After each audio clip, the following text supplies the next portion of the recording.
My experience was great actually. कारण शिवाजींबरोबर काम करताना मला एक जाणवलं की ही वॉज व्हेरी क्लिअर. जेव्हा आमचं शूट सुरू होतं ना, त्यांना माहिती आहे, त्यांना त्यांच्या कॅरेक्टरकडून काय अपेक्षित आहे, कितपत इमोशन्स अपेक्षित आहेत हे जेव्हा एका दिग्दर्शकाला माहीत असतं तेव्हा त्याच्याबरोबर काम करायला खूप सोपं जातं एका ॲक्टर्सला.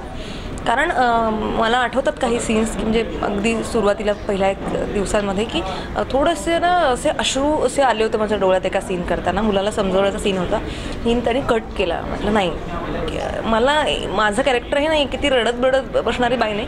Yes definitely she'll get emotional, पण डोळ्यातून अश्रू वगैरे येणार नाहीत. So I was very happy की मला तेव्हाच कळलं अगदी सिनेमाच्या पहिल्याच दिवशी की येस, ह्या व्यक्तीला व्यवस्थित सगळं माहिती आहे. आणि त्यामुळे तिथून पुढचा प्रवास खूप छान गेला आमचा. विशाल is a great producer.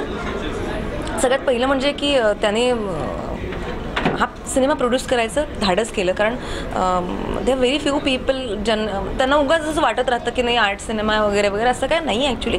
If you story is good आणि तुम्ही छान सिनेमा बनवला तर सिनेमा चालतो तो, असं मला नेहमीच वाटतं. तर आय एम व्हेरी हॅपी की विशालने हा सिनेमा प्रोड्यूस केला.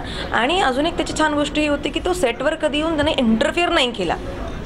दिग्दर्शनामध्ये इंटरफेअर इकडे इंटरफेअर तिकडनं असं कधीही विशालनी केलं नव्हतं. त्याने व्यवस्थित स्वातंत्र्य दिलं होतं डिरेक्टरला की येस तू कर, मी आहे तुझ्या मागे आहे, पण तू शूट कर व्यवस्थित. तो it was great experience working with this kind of producer, this kind of director. My co actors बेंद्रजी, नागेशजी, माझा छानसा मस्त माझा मुलगा झालेला हंसराज, नेहा, सुहासिनीजी.